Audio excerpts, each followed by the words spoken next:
All right, thank you for staying with us. The first leg of this conversation is about the worrying state of Nigeria's security, and it is one that is calling for concern. If many say it is not entirely new, maybe they might not be far from the truth. But there was a time that we had skirmishes and pockets of attacks here and there. But in the last 1 month, it's been barrage and barrage of attacks, especially on a very high fatality rate. Because when you see 15, 25, more than that, those figures, we are not saying if actually one person dies that maybe it doesn't matter. It does. Every life matters. In fact, every life should matter, because that's the primary functionality and responsibility of any serious nation anywhere in the world. And even the grand norm, the constitution of the federal government, of the Federal Republic of Nigeria, places that burden, on the people, especially at the end of affairs. And this part, the president, the Federal Republic of Nigeria, he has that function, and he has a team. He has the wherewithal to do that. But what we are seeing, from Mafa to Bama, from Yobe to Bono, to Katsina, even in Niger, these criminals appears to be roaming wild, and they are roaming free. Even military formations are being attacked. We are losing our uniform men. So these, they used to be called ragtag, but it appears they are not ragtags again. Either you want to call them bandits, you want to call them kidnapping. In fact, the conversation about abduction is another one entirely. All these killings, they are too much.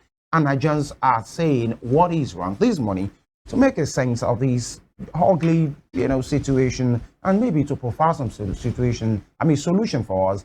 We have Mr. Dennis Amakri, MON, is a security expert and analyst, and by the way, a member of the intelligence community. If we say retired, maybe it's fine, but then a security analyst is always one. Thank you for joining us, Mr. Amakri. Thank you very much. Good morning. Thank you. Good morning, sir.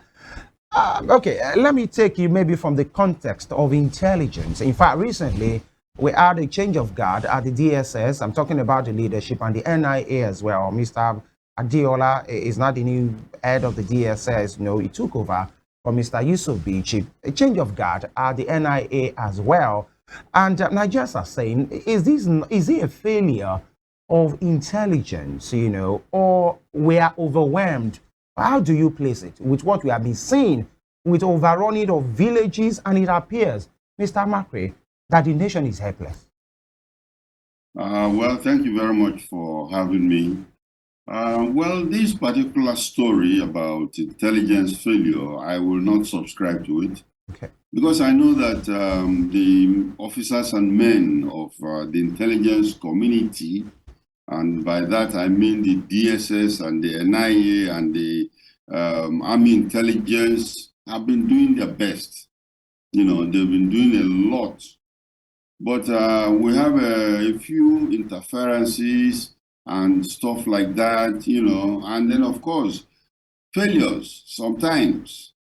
And these kind of failures, when they come to affect the reputational risk of the country, I think it's high time that the president have to do something about it. And then, of course, it is his prerogative either to hire or fire any of them, and usually it's a culture in the intelligence organizations that all over the world, that when a new president comes, he gets a new team, So, of course, he has kept the DSS Director General and that of the NIA, which he inherited from last administration. He has kept them for a while, and I think it's time that they go. They've done their bit, and then let them go so that we can have a new, insight into the whole thing. Yeah, in your submission just now, Mr. Amakwe, you talked about the intelligence. Maybe they are not failing. You are saying you won't subscribe to that narrative, but maybe there are a few interference, from here and there. The question is, now Nigerians want to know, because the conversation in many places is like we are helpless. In fact, with all these figures we have just reeled out, many on the front pages of our newspaper today, Nigerians are saying, who is next? Where is next? These interferences, where are they from? And what do you mean by interference? Okay. The interference that we have in the intelligence community is basically from politicians. Because security is such a very delicate profession. And the Constitution of Nigeria has created these intelligence and security agencies to take care of the national interest and national objective of this country. But you find out that there are politicians that come in to interfere because they believe that they can use them. And in many cases, they've abused and used, the intelligence agencies. Right now, we have one facing us right now, which is state police. You can see that the legislators, for one, are rushing. They want to pass that bill. And the governors are supporting them, but some people are not supporting because they feel that the governors are going to hijack it and use it the way they want. And these are the things that we try to avoid, in the intelligence agencies.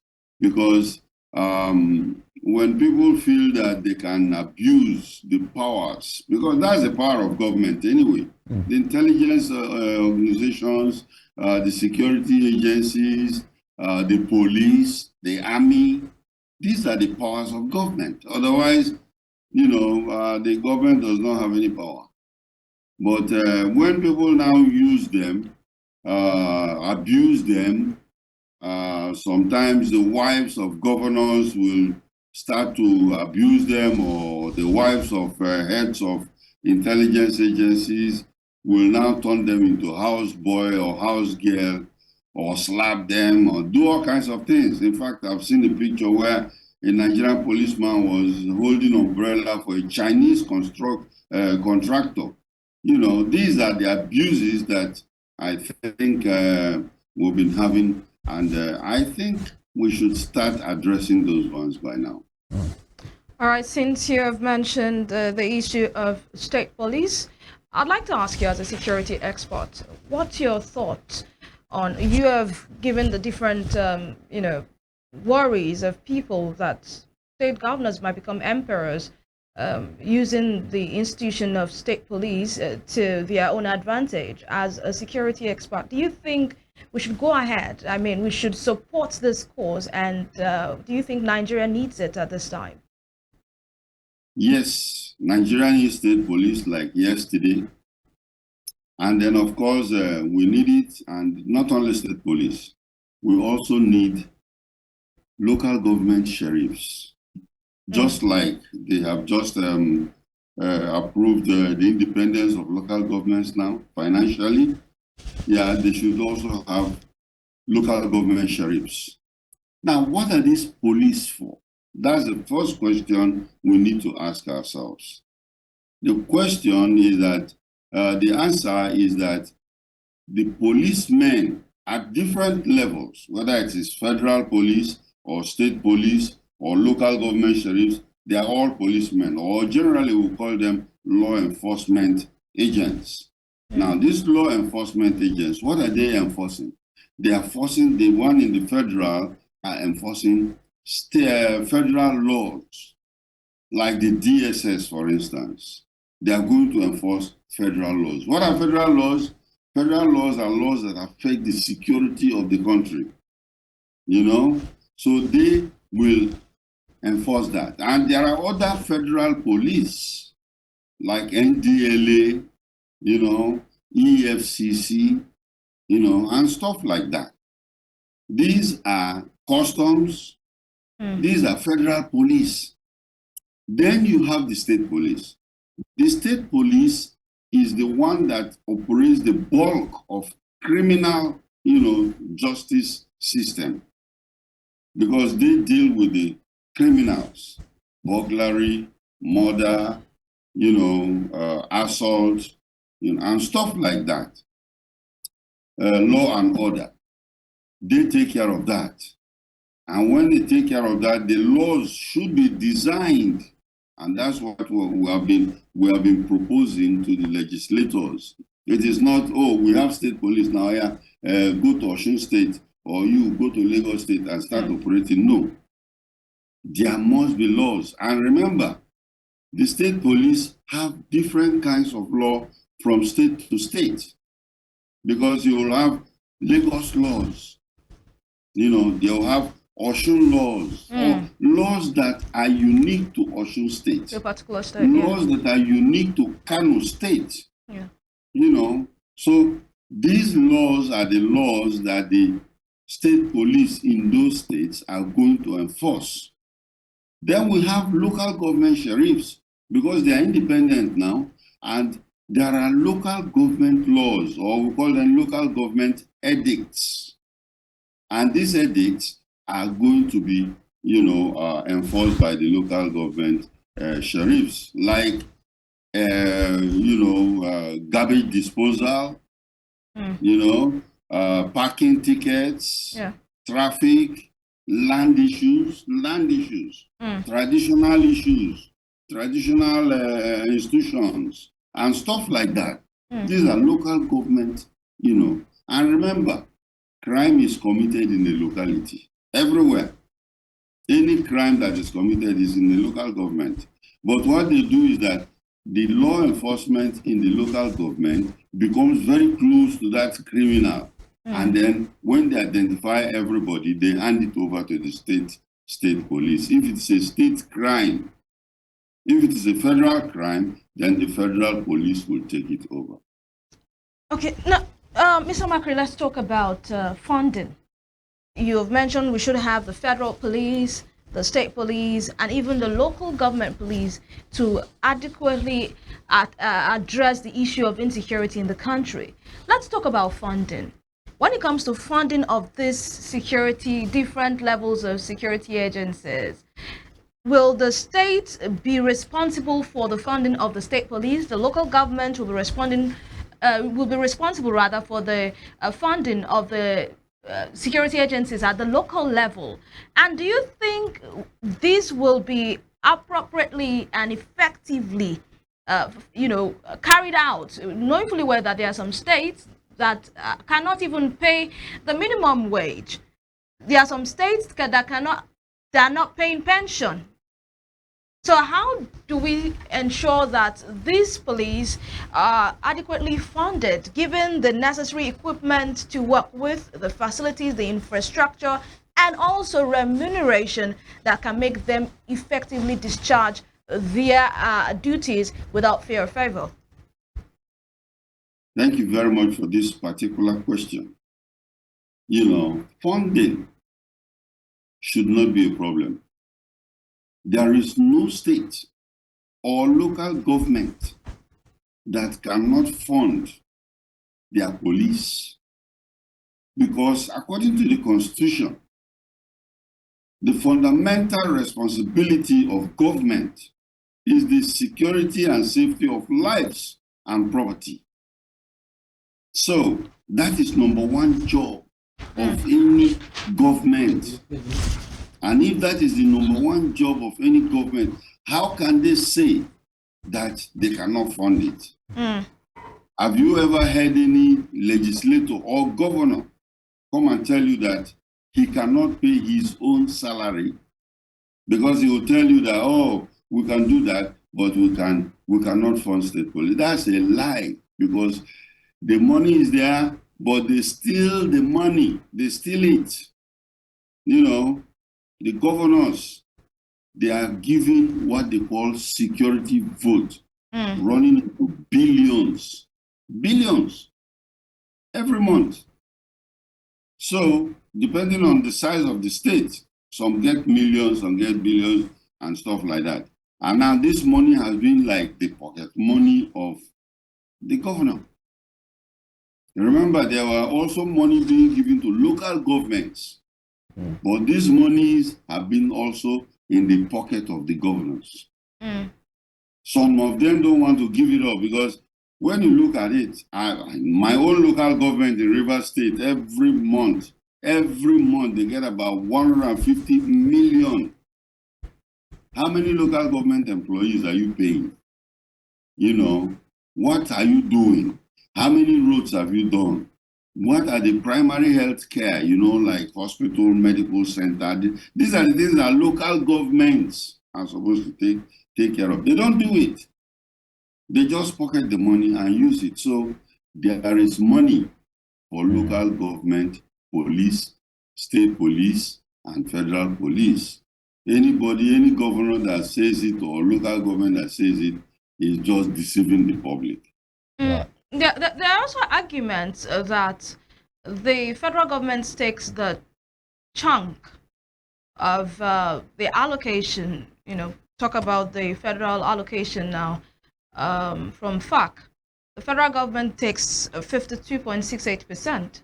26.72% is shared among 36 states, and 20.60% is shared among 774 local governments of the federation. So some people are asking for the federal government to release their hold on some, for instance, allowing states to control their own resources, not being controlled by the federal. With that, we can have more funds in the state, and this can enable a smooth activity for the state police to operate.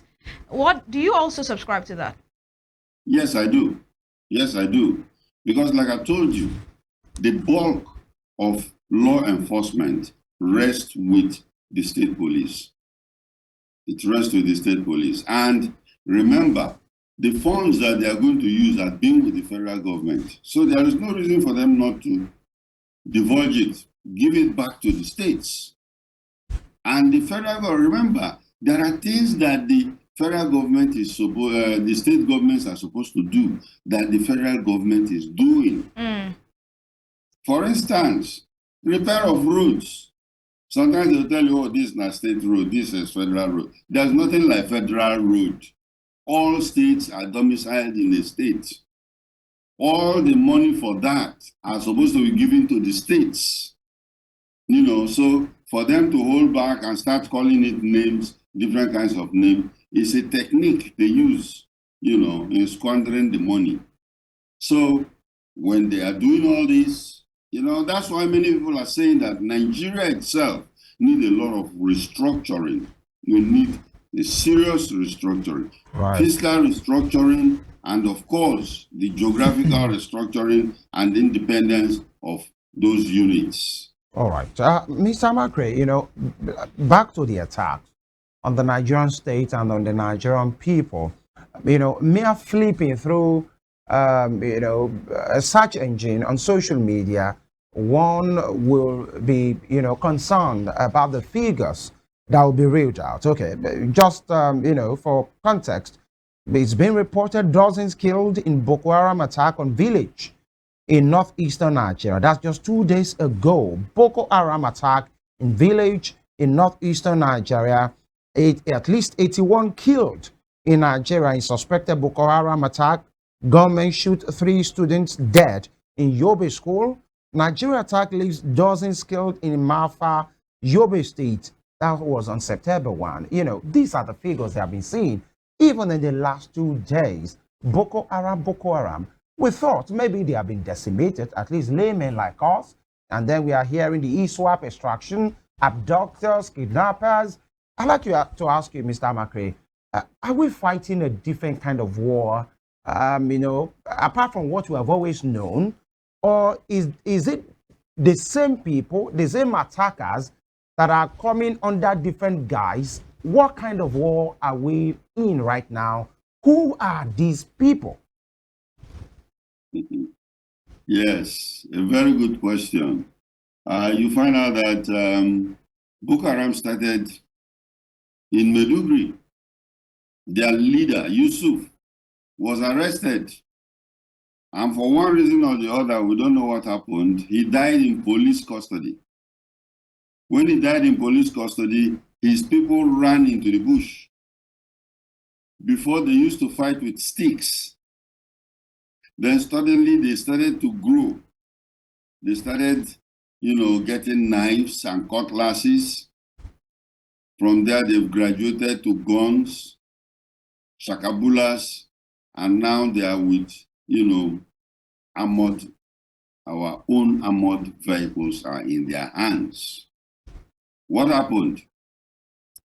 Because we have been very lackadaisical about this, and there are people, politicians, who are complicit to what is happening. Now you find out that there are a lot of people that are known to be supporters of Boko Haram or bandits. The bandits were actually, I'll tell you a little story. Bandits were brought into Nigeria during the 2014 election. They brought them in, and the particular head of state was saying that, if he loses the election, the baboon and the monkeys will be soaked in blood. I'm sure you heard that. You've heard that before. Now, this is in the public space. These guys were brought in at the time that they are supposed to cause mayhem if the person loses the election.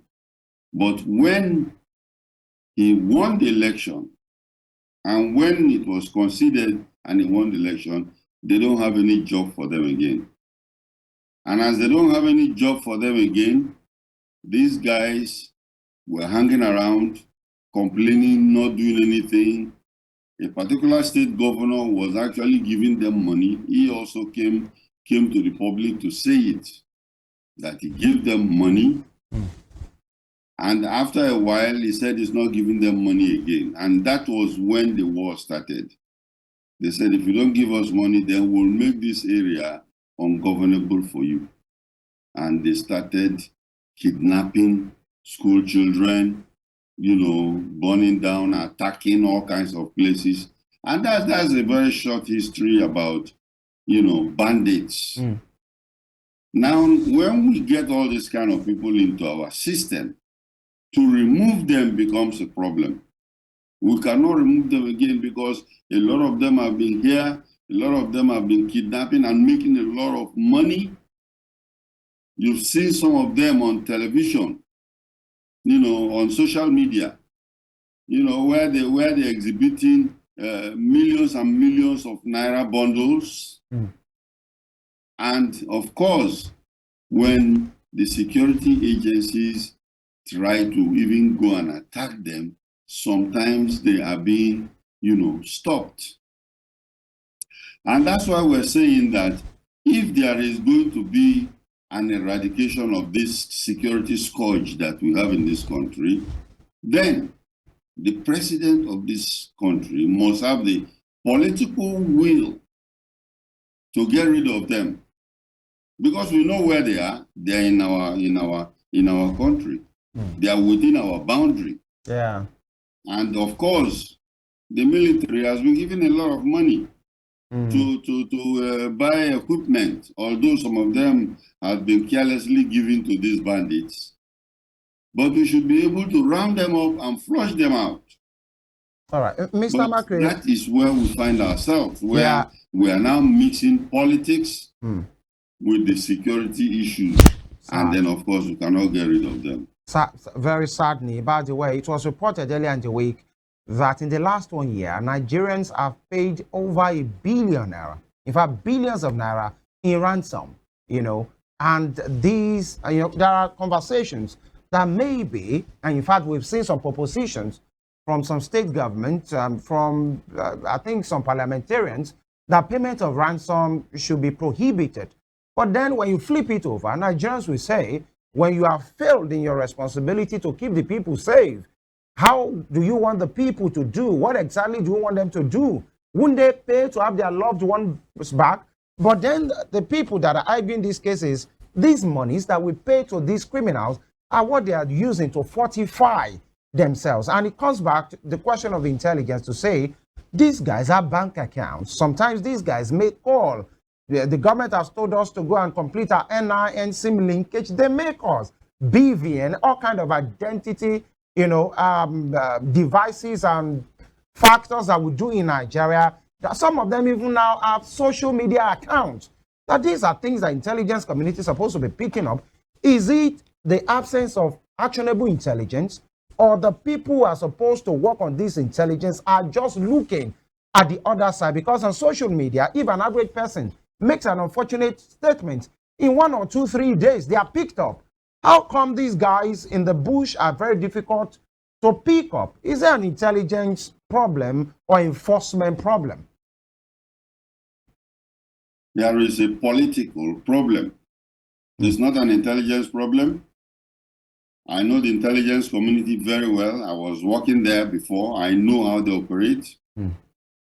This is not actionable intelligence, lack of actionable intelligence, but a political problem where politicians will not allow, these operatives to operate properly. Because you find out that we know where, like I said, we know where they are. We know the boundaries on where they operate, and we can get them. But you find out that there is this political will. We have a governor who was having a picture of one of the leader of the bandits, Bello Toji. There was a governor that was actually, communicating with him very well. In fact, he was giving even the turban him. And his boys were the same boys who went to attack the military personnel carriers some days ago.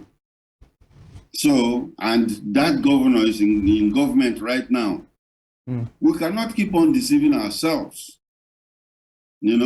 If people like that exist, I think the president should stand up and say, hey, you, resign. And that's what we expect. They should resign and get out. Or take him to the court and let them go and explain their relationship with it. Because as far as I'm concerned, hobnobbing with terrorists is treason. It's a treasonable offense. But we have to agree that we want to solve this problem. If we don't want to solve this problem, we will just be going for the soft target like protesters or students or whatever, those are soft targets that they can deal with and leave the main target that we're dealing with, so, Mr. Makri, who are in the bush.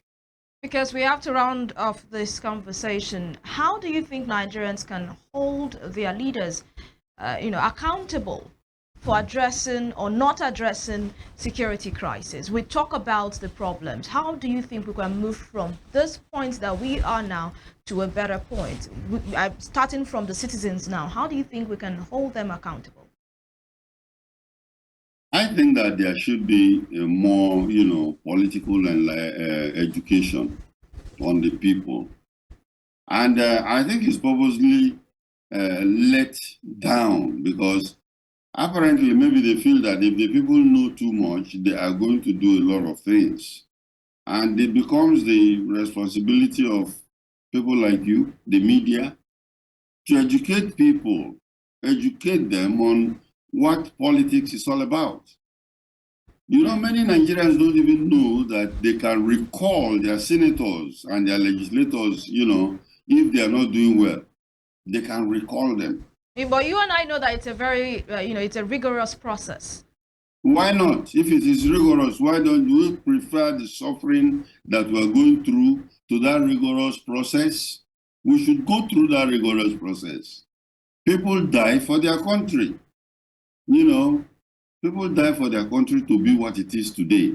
So if there's a rigorous process, let's go through the rigorous process and make sure that any politician will learn his lesson to know that you don't joke around with these people because the government is for the people and is by the people, and for the people.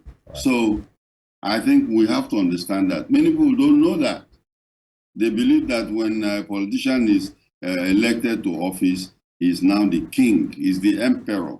And he too will be dishing out favors as if it is his money. All right. A governor will do a 3-kilometer road and will bring out drums and will be beating and dancing and thanking him. Oh, thank you, Your Excellency. As if he brought the money from his pocket. It's our money. Yeah, And people should start learning we have this. to go now, sir. But I have to ask you this because you mentioned rivers the other time. We want to do this in a minute.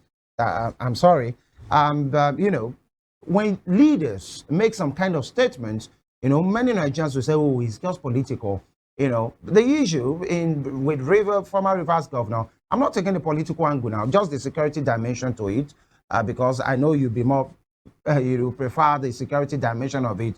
Former Rivers governor, you know, yes, on Wiki, because you talk about your state, Rivers, I've been having a running battle in his home state with the governor. But, you know, some governors went there to show support to the governor, Fubara, and the Minister Wiki came out to react to that and say, nobody will touch my structure. And he had that some governors came to his state to do some things.